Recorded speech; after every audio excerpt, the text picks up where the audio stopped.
देखिए मैं आज जो आपको पढ़ाऊंगा ये एग्जाम में एकदम 100% आएंगे क्वेश्चन। इसको आपको अच्छी तरह से तैयार करना है। देखिए पहला क्वेश्चन है, कह रहा है कि द्विघात समीकरण ax square plus b x plus c equal to 0 के मूल समान हो तो सी का मान ज्ञात कीजिए। देखिए सी का मान ज्ञात करने के लिए सबसे पहले हम लोग मूल समान कब होता है, फार्मूला हमारे पास होता है। देखिए b square minus 4ac equal to 0।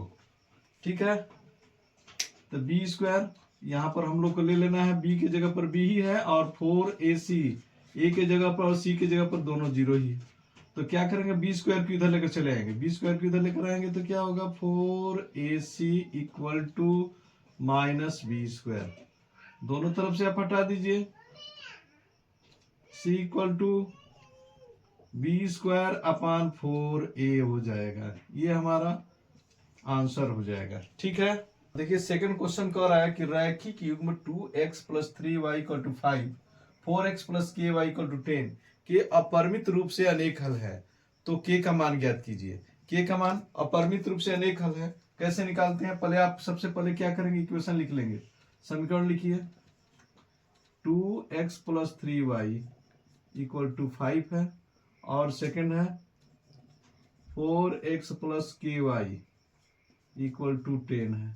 देखिए a1 इक्वल टू 2 है, b1 इक्वल टू 3 है और c1 इक्वल टू 5 है। a2 इक्वल टू कितना है, 4 है, b2 इक्वल टू k है और c2 इक्वल टू कितना है, 10 है। देखिए इसको क्या करेंगे हम लोग, तो ये होता है formula a1x plus b1y plus c1 या equal to c1 plus c1 equal to 0, a2x plus b2y plus c2 equal to 0 से तुलना करते हैं हम लोग तो निकल जाता है।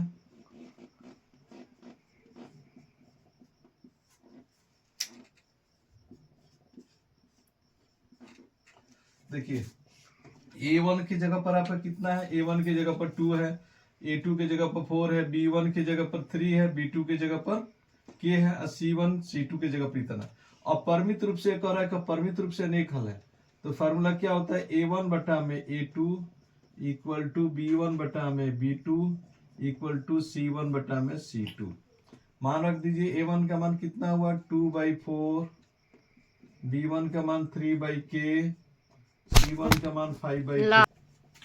तो देखिए इन दोनों को ले लीजिए चाहे इन दोनों को ले लीजिए, किसी एक को ले लीजिए। अगर मान लीजिए हम लोग लेंगे 2/4 equal to 3/k, cross multiplication करिए, तिरछा तिरछी गुणा करिए तो 2k इक्वल टू हो गया 4 इंटू 3, k इक्वल टू कितना हो जाएगा 4 इंटू 3/2, 2 से 4 को कटा देंगे 2 बार में और 2 से 3 में गुणा करेंगे कितना हो जाएगा 2 3 जा 6। क्या किया है देखिए, या तो ये दोनों ले लीजिए या नहीं तो ये दोनों ले लीजिए, दोनों को लेकर हल करिए। तो हमने पहले को ले लिया और दूसरे को ले लिया, इसका इसमें गुणा कर दिया और इसका इसमें गुणा कर दिया, आ गया 2k इक्वल टू 4 इंटू 3।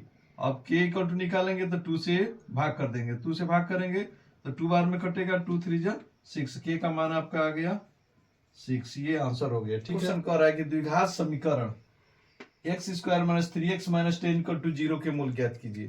तो 0 का मूल कैसे ज्ञात करेंगे हम लोग, इसका क्या करेंगे, गुणनखंड कर देंगे। गुणनखंड कैसे करेंगे, देखिए क्वेश्चन है आपका x square minus 3x minus 10 equal to 0।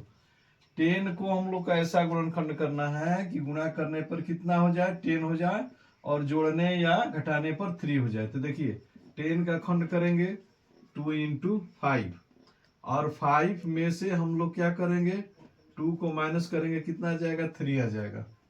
रख दीजिए यहां पर x square minus 5x plus 2x minus 10 equal to 0। x common ले लीजिए, x माइनस 5 बचा, इसमें से x कॉमन लेंगे x माइनस 5, इसमें से 2 कॉमन लेंगे, x माइनस 5 इक्वल टू 0। ठीक है, अब x माइनस 5 कॉमन ले लीजिए तो बच जाएगा आपका कितना x प्लस 2 इक्वल टू 0। अब एक एक को 0 के बराबर करिए, x माइनस 5 इक्वल टू 0 तो x का मान निकल जाएगा आपका 5। ठीक है, उसी तरह ले लीजिए x प्लस 2 इक्वल टू 0 तो x इक्वल टू निकल जाएगा -2। क्या किया है देख लीजिए, 10 का ऐसा फैक्टर किए हैं कि मल्टीप्लाई करने पर आ जाए 10, तो 2 5 जा 10 और 2 में से 5 को क्या करेंगे, प्लस करेंगे। यहाँ पर माइनस है और यहाँ पर प्लस है, तो माइनस हो जाएगा, तो बचेगा कितना 3।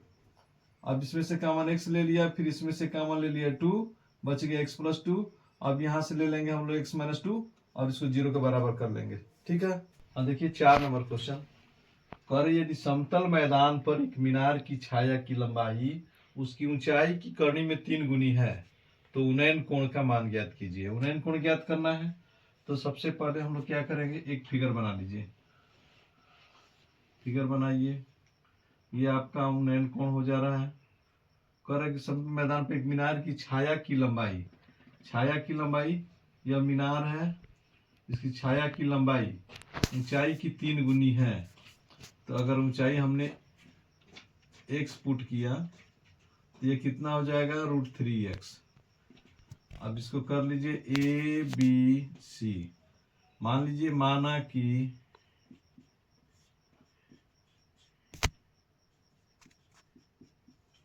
ऊंचाई x है,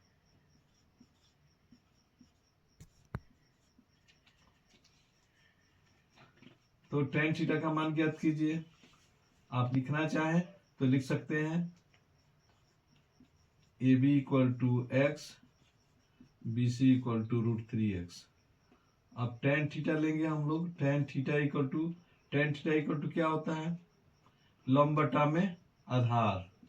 लंब हो गया आपका AB, आधार हो गया BC, तो ये हो गया आपका कितना, tan थीटा = AB का मान x है और इसका मान √3x है। x कैंसिल हो जाएगा, बचेगा कितना, tan थीटा = 1/3। अब कितने डिग्री का मान 1/3 होता है, तो tan 30 अंश का मान होता है 1/3। थीटा = निकल गया आपका 30 डिग्री। यह हो गया आंसर। क्वेश्चन कह रहा है कि एपी का प्रथम पद 5 और अंतिम पद 45 है तथा उसका योग 400 है, तो समांतर श्रेणी के पदों की संख्या तथा सर्वांतर ज्ञात कीजिए। ठीक है, तो देखिए प्रथम पद दिया है, प्रथम पद को a = 5 और कह रहा है अंतिम पद l = 45 और SN = दिया है आपका कितना,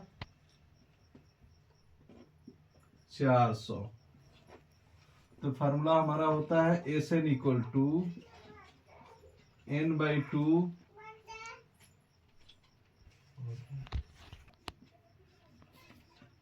A + L। SN की जगह पर रखिए 400, n/2, A का मान है 5 और A 45 हो गया आपका कितना, 400 n/2 और ये हो जाएगा आपका 50। 50 को घटा दीजिए 25 बार में, आ जाएगा आपका कितना, 400 = 25 × n।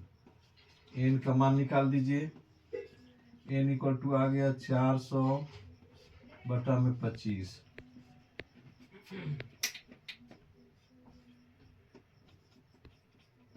n का मान हो गया 16। ठीक है, 16 बार में कट गया, n का मान हो गया 16। एक आंसर यह हो गया। और फिर कह रहा है क्या, इसके सर्वांतर ज्ञात कीजिए। तो सर्वांतर के लिए फार्मूला रख दीजिए, L = A + n - 1 × d। L का मान आपका है 45, A का मान है 5 और n का मान आपने निकाल दिया 16 - 1 × d। 45 में से 5 को ले जाके घटा दीजिए, यहाँ पर हो गया 15d। ठीक है, ये घट जाएगा, कितना बचेगा, 40 और ये हो गया 15d। d बराबर निकाल दीजिए, 40/15, 5 से कटा दीजिए 8 बार में और यह 3 बार में।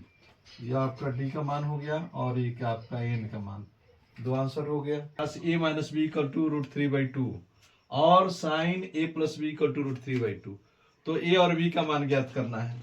इसमें क्या करेंगे, हम लोग लिख लेंगे cos A - B = करनी में 3/2। कितने डिग्री का मान करनी में 3/2 होता है कास का? तो कास 30 डिग्री का मान होता है। कास ए माइनस बी, यहाँ पर हो गया कास 30 डिग्री। दोनों तरफ से कास हटा लीजिए, ए माइनस बी इक्वल टू 30 हो गया। समीकरण नंबर 1 बना लीजिए इसको। फिर सेकंड में दिया है sine a plus b equal to करनी में 3/2। कितने डिग्री का मान होता है? तो साइन 60 का मान होता है। ये ले लीजिए, sine a plus b equal to हो गया आपका साइन 60 अंश, ठीक है ना। A plus b equal to हो गया आपका 60 अंश। समीकरण नंबर 2 हो गया। अब 1 2 को दोनों को सॉल्व कर दीजिए। दोनों को सॉल्व करेंगे हम लोग।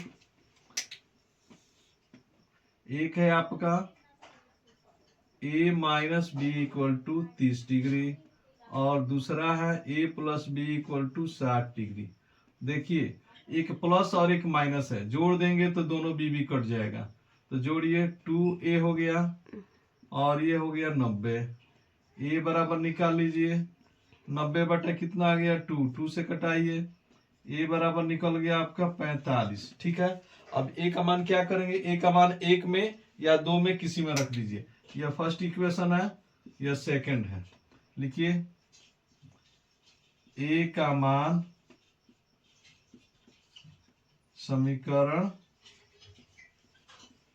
1 में रखने पर, ठीक है, 1 में रखिए।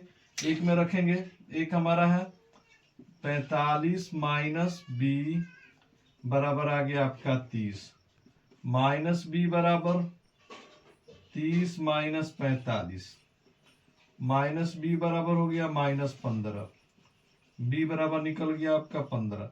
एक आंसर यह हो गया, एक आंसर यह हो गया। ठीक है। और कि काश ए इक्वल टू 7/25, तो tan a प्लस काट a का मान ज्ञात करना है। तो सबसे पहले क्या करेंगे हम लोग, लिख लेंगे काश a इक्वल टू 7/25। फिगर बना लीजिए। देखिए a चाहे यहां से ले लीजिए, ए बी सी, काट थीटा, काश थीटा, काट थीटा इक्वल टू क्या होता है? आधार बटा में कर्ण होता है। ठीक है ना, आधार बटा में कर्ण। हम लोग को बीसी का मान पता नहीं है, बीसी का मान ज्ञात करिए। बीसी इक्वल टू हो जाएगा अंडर रूट में AC का स्क्वायर माइनस AB का स्क्वायर। AC कितना है 25, 25 का स्क्वायर माइनस 7 का स्क्वायर। 25 के स्क्वायर कितना होता है 625 और 7 का 49, माइनस कर देंगे तो हो जाएगा कितना 576। 576 कितने का स्क्वायर है? 24 का। 24 निकल गया हम लोग का। अब यहां से निकालने के लिए बोल रहा है tan a प्लस काट a। तो tan थीटा बराबर लंब बटा में कर्ण होता है। तो ये हमारा 24 निकला है लंब। tan थीटा बराबर लंब बटा में आधार होता है, लंब बटा में आधार, और काट थीटा बराबर होता है आधार बटा में लंब। अब क्या करेंगे, इसका एलसीएम ले लेंगे। इसका एलसीएम कितना होगा 7 × 24, ये हो जाएगा 576 प्लस 49 बराबर हो जाएगा कितना आपका 625। अब 7 से इसका गुणा करिए, 7 × 2 = 16, यह आंसर हो जाएगा आपका